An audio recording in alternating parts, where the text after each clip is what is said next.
Hello and welcome to another episode of Full Court Finance here at Zacks. I'm your host, Ben Rains, and today we're talking about some of the best sporting goods and outdoor retail stocks to buy right now. But before we do that, I want to say, remember, if you have any questions or episode suggestions, please feel free to shoot us an email over at podcast@zacks.com. All right, so as I mentioned, we all know about Nike and Adidas and Under Armour, and we've talked about Lululemon a lot of times on the show before, and they're coming off of huge blowout fourth quarter earnings last week. So that's definitely a stock to continue to pay attention to. But today we're going to talk about some more unheralded sports-based retailers and maybe some you haven't even heard of necessarily. And we're going to start with Yeti. And the ticker is Yeti, just as the name would suggest, YETI.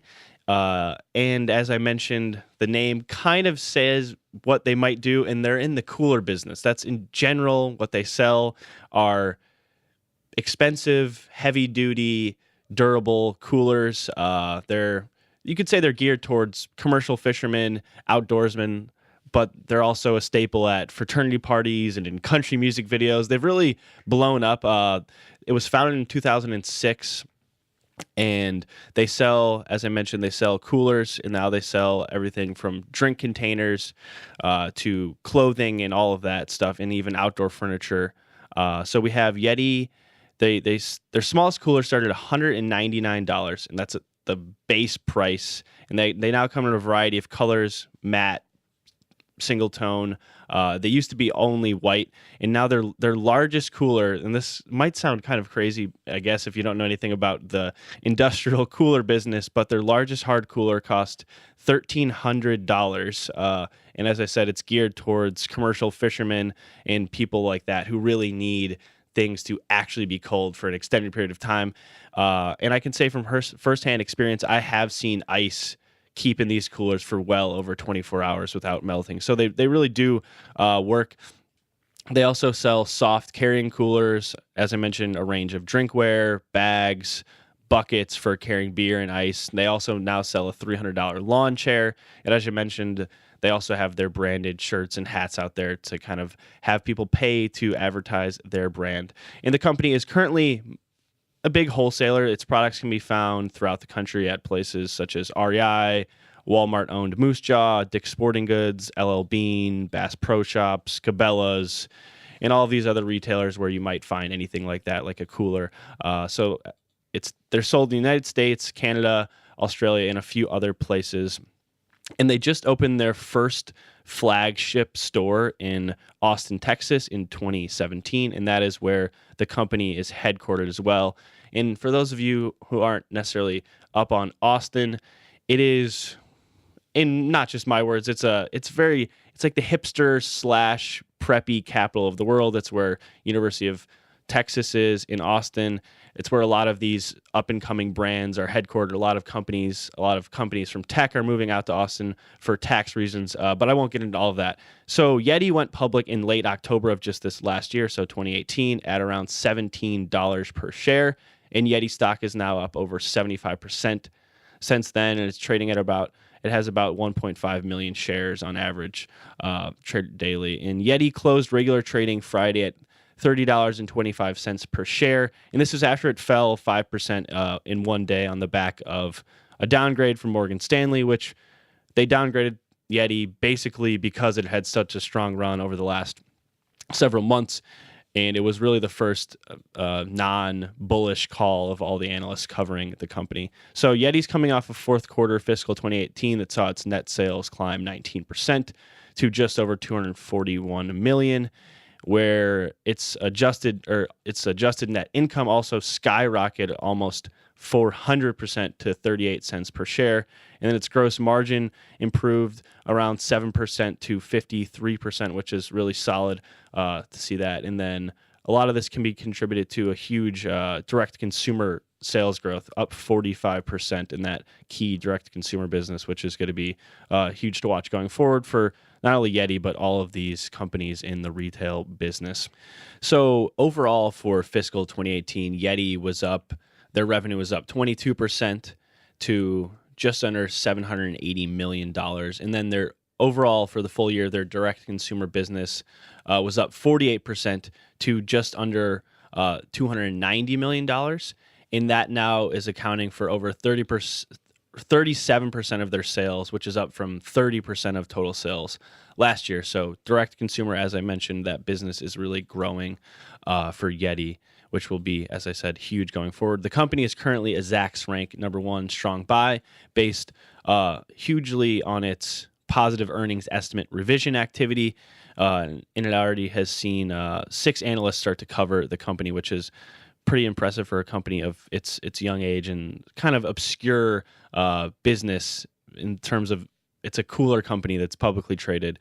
So looking ahead to fiscal 2019, the company's full year earnings are supposed to be up 12% on 12.6% revenue growth. And then looking ahead to 2020, it's even better. We're calling for 21% revenue growth above our 2019 estimate on the back of 11.7% revenue growth. So some solid double-digit top and bottom line growth projected. And as I mentioned, they've seen a lot of positive analyst estimate revision for fiscal 2019 and 2020. And that's why they're getting their current Zacks rank #1 status. So Yeti is a company to certainly watch out going forward. And now I want to move on to another company that's not as talked about as, say, a Lululemon or Under Armour in this sports retail business, and that is Deckers Outdoor Corporation. It trades under the ticker DECK, DECK, and they own Tevas, Sandals, and Uggs. Those are their two huge big brands, and shares of DECK are up 15% this year and 63% over the last 12 months to crush the S&P 500 and its apparel industry's average. The stock closed regular trading Friday at around $146 per share, which was down slightly from its 52-week high, but it's still trading around its 52-week highs. It's coming off of fiscal third quarter of 2019 with its sales up roughly 8%, so solid growth there. They saw their UGG division jump 3.6%, which is their biggest brand by far. Meanwhile, their second largest brand is Hoka 11. It's a running shoe brand / trail running hiking brand that saw its business skyrocket 79%, sales up 79% last quarter to just under $57 million.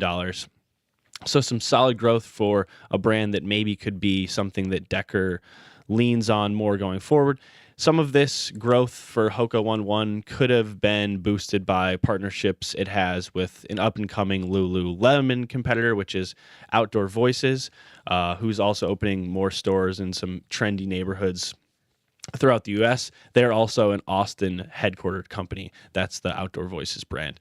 So some solid growth for Uggs, and then its Hoka 11 brand. And then going forward, our estimates are calling for 38% bottom line growth for this full year on the back of 5.2% revenue growth. So some solid growth there as well. And then we have some more bottom line and top line growth coming in 2020. And then just like Yeti, it's had some really positive long-term 2019 and 2020 earnings estimate revisions, and that helps it earn its Zacks rank #1 strong buy at the moment. And it also sports A grades for growth in our style score system and a B for value. And it's currently trading at 17.7 times forward Zacks earnings estimates, which marks a discount compared to its industry's average of 20.5, and it hovers just around its 5-year median. So it's trading at a pretty solid valuation right now, especially for some of its growth outlooks. And now we're gonna close with another company that I would say is probably the most well-known out of the three. Well, not probably. It's definitely the most well-known out of the three with some of the longest history, and that is Columbia Sportswear. It trades under the ticker COLM. It closed at just over $104 per share on Friday, which was just below its 52-week highs. So it's a strong stock moving upwards at the moment.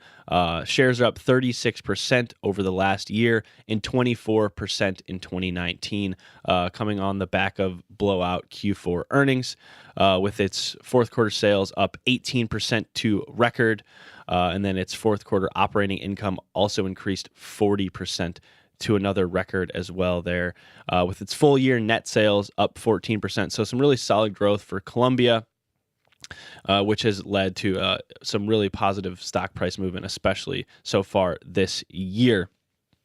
And so on top of its namesake Columbia brand, the company also owns Mountain Hardwear in Sorel, and it mostly competes with the North Face, which is owned by another publicly traded company, which is VF Corporation. And now it has another up-and-coming competitor that's at a little bit higher price point than a lot of Columbia stuff, and that's Canada Goose. But that's who you'd say, especially their peers, are in terms of these publicly traded companies. So looking ahead to 2019, our Zacks estimates are calling for 8% earnings growth on the back of 8% revenue growth for 2019. And then going forward to 2020, our estimates are calling for over 12% bottom line growth and around 6.5% revenue growth. So some really solid double-digit earnings growth in 2020. So some long-term positivity there. And as with all of our other companies we talked about today, they have, and this is Columbia, they have received a ton of positive earnings estimate revisions for 2019, and then as well some more for 2020. So it also is a number one strong buy right now that is currently trading at a discount compared to its industry's average and where it has traded at over the last 10 years. So a solid valuation, even though its stock price has gone up, and that's based on its estimated earnings growth over the next few years. And then I just want to quickly mention, and not go into much detail, some other companies that are solid stocks based on our Zacks rank right now that are in this industry. So they're either Zacks rank number 1 or number 2s right now, and that's Johnson Outdoors. They're also a Zacks rank number 1 strong buy. The firm sells kayaks and camping equipment, along with scuba gear. So that's a company to watch out for as well. And then in terms of just the business itself, North Face owner VF Corporation, who we mentioned, is also a Zacks rank number 2 buy right now. And they also own Vans and Timberland, Wrangler, and Lee.